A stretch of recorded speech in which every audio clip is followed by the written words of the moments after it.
Thank you Ganga, thank you very much.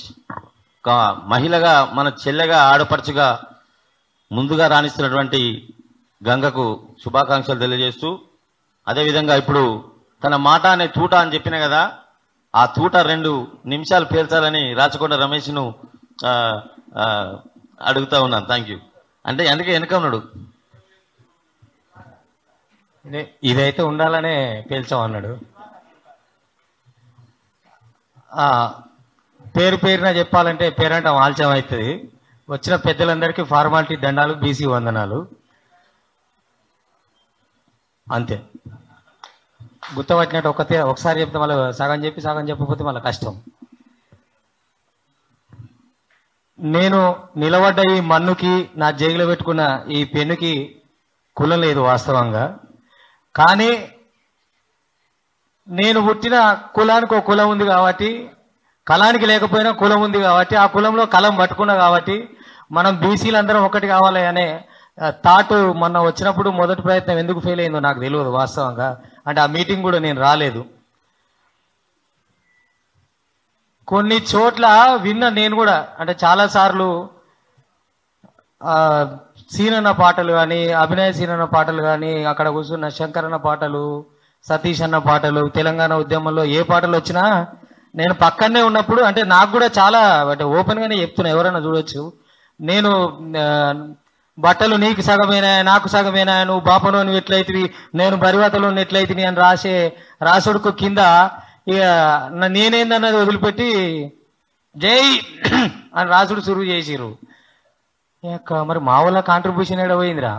ఇన్ని పాటలు రాస్తే, ఇన్ని ముచ్చట్లు చెప్తే, ఏడ మా పాట తనది కానిది తనదిగా నమ్మి ఎదుటి వాళ్ళని నమ్మించడం అనేది కళ. ఒక ఆడామె బాధ, ఒక అయ్య బాధ, ఒక రైతు బాధ, ఒక అన్న బాధ, తమ్ముని బాధ, అన్ని బాధలు తన పెన్నుతో ఒలబోచుకొని కలబోచుకొని మన చెవుల్లో వినిపించేటోడు కవి, రచయిత, యాక్టర్, ఏ యాక్టివిటీ చేసే కళాకారుడైనా వాడి కులం ఎందుకు అనుకుంటే, మా కులంలో మాత్రమే టాప్ మోస్ట్ ఉన్నారు చూడండి 4, మా దగ్గరనే టాప్ మోస్ట్ ఉన్నారు చూడండి 5. ఇట్లా పేర్లు చెప్పుకొని పోతుంటే మరి మేము కూడా ఉన్నామని అనివార్యంగా అనాల్సిన పరిస్థితి వస్తుంది కదా. మావి కూడా తాడి చెట్లు ఎత్తులు ఉన్నాయి, మావి కూడా పెద్ద పెద్ద పాటలు ఉన్నాయి, మాకు కూడా పెద్ద చరిత్రే ఉన్నది. మన ఠాగూర్ ఆడిటోరియంలో కూడా అదే చెప్పినాం. అయ్యా బాంచన్ మా అన్నం చంపకూర అని పోయి మొట్టమొదట పానం ఇచ్చిన దొడ్డి కొమరయ్య నుంచి మొదలు పెడితే, బాంచన్ కాదురా బ్యాంచెత్ వడ్లకించ పడితే నీ ఒళ్ళంతా వలుగుతుందని తరిమిన ఐలమ్మ దాకా మేమే కదా, మేమే ఉన్నాం కదా సాయుధ పోరాటంలా. మరి మా లెక్కెటు పోవాలి?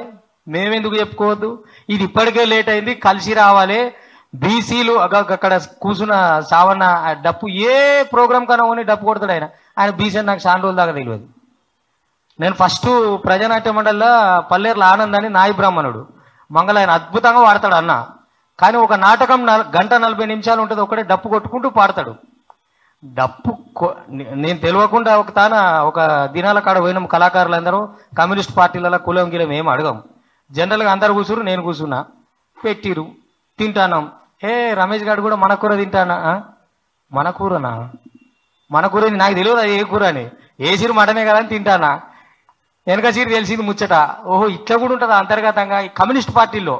అక్కడ తెలుసుకున్నా, అయినా ఆ విభేదాలు ఏం లేవు నాకు. అది ఎత్తి పొడవడానికి రాలేదు, దెప్పి పొడవడానికి రాలేదు. కలిసి ఉన్నాం కాబట్టి ఆ కల్చర్ తెలిసింది, కలమెలిసి అన్ని అక్షరాలు రాయగలుగుతున్నాం, కలికుండలాగా ఉండగలుగుతున్నాం అందరం. అట్లంటే వరంగల్ సీనన్న రాసిన 100 చరణాల పాటల ఏం చెప్తా కొన్ని పదాలు కూడా తెలియదు నాకైతే. అట్లుంటది, ఎవరి టాలెంట్ వాళ్ళది. టాలెంట్ కోసం కాదు కానీ లేనిది ఒకటి తీసుకొచ్చి చెప్పాలనో ఇప్పాలనో తడుముకోవాల్సిన అవసరం ఏం లేదు. ముఖ్యంగా మొన్న ఒక ఆయన అన్నాడు, బహుజన రాజ్యం కావాలంటే ఇప్పుడు ప్రధానమంత్రి ఎవర్రా భయ్య అన్న? మోడీ అన్నాడు. ఆయన ఏమిటి ఆయన అంటే బీసీ అన్నాడు. మరి ఇంకేదిరా బహుజన రాజ్యమే ఉంది కదా, ఇంకా లొల్లేందుకు మరి? అది కాదు కదా మన కాంట్రిబ్యూషన్ ఏంది, మనమేంది, మన పోరాటాలు ఏంది, మన అస్తిత్వం ఏందనే దాని మీదకి వెళ్ళి ఈ ప్రయత్నం ఇంకా గట్టిగా జరిగి ఇంకా చాలా మంది బీసీ కళాకారుల సోదరులు రాలేదు నాకు తెలిసి. మరి కొంచెం ఆల్చంగా వస్తారా? ఆల్చంగా వస్తేనే హాయిగా ఉంటుందనే భావంలో ఉన్నారా తెలియదు. యాలపోతు వాళ్ళందరూ వస్తే బాగుండేది. ఇంకా ఇది ముందుకు తీసుకుపోయే క్రమంలో నేను ఖచ్చితంగా అంజన ముందలు ఉన్నాడు, నేను అనుకోకురి, ఆయన సీట్ ఇస్తే పక్కకు కూడా కూర్చుంటే జరైనాక. ధన్యవాదాలు. ఒక చెప్పరాదే పాట ఇక నేను పాట పాడితే వీళ్ళు వెళ్ళిపోతారు, అయిపోతా అప్పుడు గిరి. అయితే అమ్మదొద్దు, ఇది బీసీలది కదా. బోనాల పండుగ అవుతుంది ఊర్లో. నేను మా అక్కోళ్ళ ఇంటికి పోయినా. జనరల్గా మనం ఈ దేవుళ్ళు బోనాలు అంటే వాళ్ళు వెళ్తారు, మనకేందుకు కానీ కూడా మైక్స్ అప్పుడు మంచిగా పెట్టిరు. మాయదారి మైసమ్మ పాట వస్తుంది. మా ఊర్లో కూడా చూసిన. ఇక బోనాలు వెళ్తురు, అంతా ఒకసారి వెళ్తురు. కానీ ఆ బోనాలు వెళ్ళినప్పుడు గుంపు కనబడుతుంది, ఇట్లా అందరు ఒకతానే ఉన్నట్టు. రెడ్డోళ్ళు బీసీలు అందరు కనబడతారు. కానీ ఆ బీసీలలో రెడ్డోళ్ళలో కూడా ఒకతానే ఉన్నా ఎట్లుంటుంది అంటే కాపోలు ఒకతానే ఉంటారు. ఈ పట్టు చీరలు నగలు హై క్లాస్ అంతా ఒకతానే ఉంటుంది. గుంపే ఉన్నా ఒకతానే ఉంటుంది. సాగలోళ్ళే ఉంటారు, ముదిరాజులే ఉంటారు, మంగళోళ్ళే ఉంటారు. అంటే ఎవరు చుట్టాలు వాళ్ళు, ఎవరు గుంపు వాళ్ళే, మళ్ళీ కలిసే ఉంటాం. కానీ కనపడదు. ఈ పండుగ ఏంది ఇట్లుందని చెప్పి రాసుకున్నా.